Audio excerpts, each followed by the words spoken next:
Hello, amazing artists. Now it's time to gather your materials. You're going to need your sketchbook, a pencil, your background with a blue paper with patterns, your stencil with your Dala Horse, red paper, scissors, crayons, and glue. We have a lot of supplies that we're going to need today to create our Dala Horse. First, you're going to need your background that you made the other day. Put that to the side for now. You'll need your sketchbook and a pencil because we're going to practice a few things for our Dala Horse. You'll need crayons to decorate. You should have a Dala Horse stencil and a piece of red paper in your art kit. You will also need a pair of scissors and glue stick or another type of glue. I'm going to put all of these aside for right now because I'm going to talk about what do we need our sketchbook for. So the Dala horses that I have seen traditionally have a couple things that are similar. So I'm going to show you a couple examples. So here are two Dala horses, and the first thing I'm going to start with is the saddle. All the Dala horses that I have seen have a saddle of some sort, and so traditionally they use a scalloped saddle. So you are going to get to choose whatever kind of saddle you want, but I just wanted to show you a couple examples. A scallop saddle starts at the back and it scoops and makes 3 bumps. We call that scoop a scallop.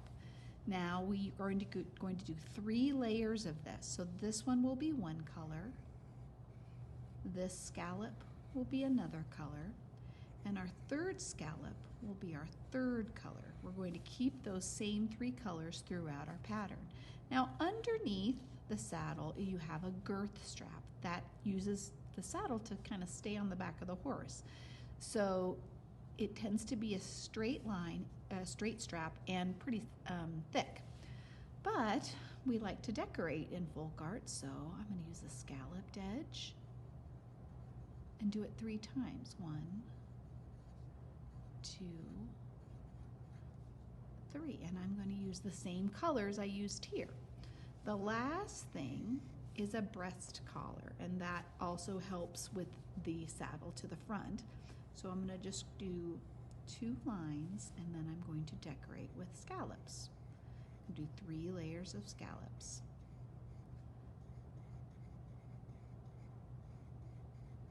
And then I'll be decorating it with the 3 colors that we use. I like the way this folk art follows patterns, doing the same thing over and over again. It helps give a continuity to your beautiful piece of art that you're creating. So this one, as my other horse, you could also do just a half circle, and it's the same idea. It kind of goes along with the concentric circles that we made quite a bit ago, but they all start from the same center, and you're going to do 3 different colors. For your girth strap, instead of doing a strap, doing straight lines, I'm going to do circles. 1, 2, 3. And then the same thing for the breast collar, I'm going to do circles as well. 1, 2, 3. So these same colors will be repeated through the saddle. The last thing that the horses have, and quickly drew a horse's head, is its bridle.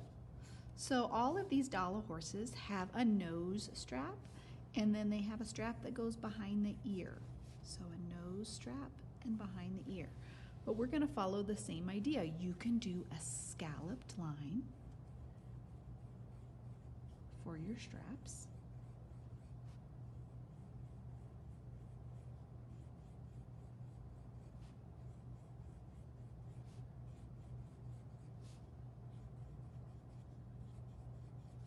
Or you could do the dots, the circle lines. So it's up to you. But those are the 2 things that the Dala horses will need. Pause the video right here and get out your sketchbook and draw your ideas. So I'm going to get my paper out, my pencil. So this is a 2-handed activity. You may actually want to have a partner help you too at home, because one of your hands is going to be holding on to the stencil, and it's going to hold it still because you don't want it to move after you start tracing. So You've got to figure out how to get your stencil on there so that you can see red all the way around it. And then you're going to hold it tight and you're going to use your pencil to press against your horse. Sometimes you might actually draw on your stencil, and that's okay. A stencil is to help us. It is a tool. It is not going to be part of your art. You're going to save that, and maybe you'd like to make some more Dala horses later. I'm going to go back up, pressing down hard. There we go, I think. Yep, I got it. Can you see my outline? I think it looks really nice. And now I'm going to do my coloring. I'm going to follow the same ideas that I had over here, and I'm going to speed up the film so you can see me do it really fast so you can get started. Your turn. Pause the video and trace your Dala horse stencil onto the red paper.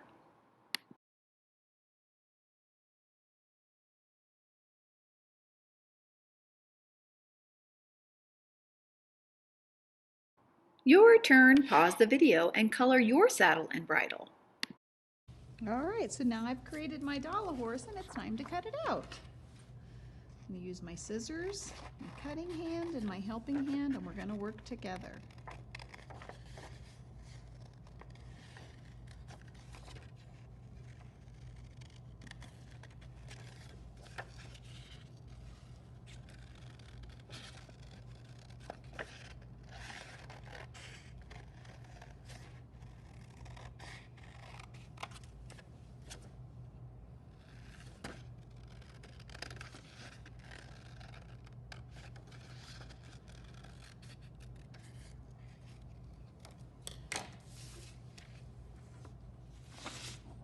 My horse is ready to go on my background. Put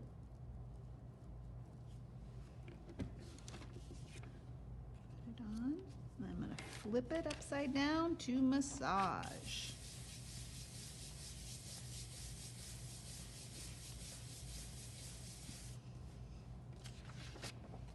Okay, now that I'm finished, I'm going to take my white crayon and I'm just going to add a little bit of white around my colors just to make them pop. We did the white on the background, and so I'm using a little bit of white on my Dala horse to pull those two colors together. I hope you have enjoyed doing this Dala horse. I found out from one of our students that one of the kids, their grandparents actually have Dala horses that they brought with them from Sweden. So I've never seen one live, but I think that's pretty cool that someone has one at their house. There you go. Have fun, amazing artists. Your masterpiece is complete. You just need to glue your horse to your background and then upload a photo of your masterpiece into Seesaw.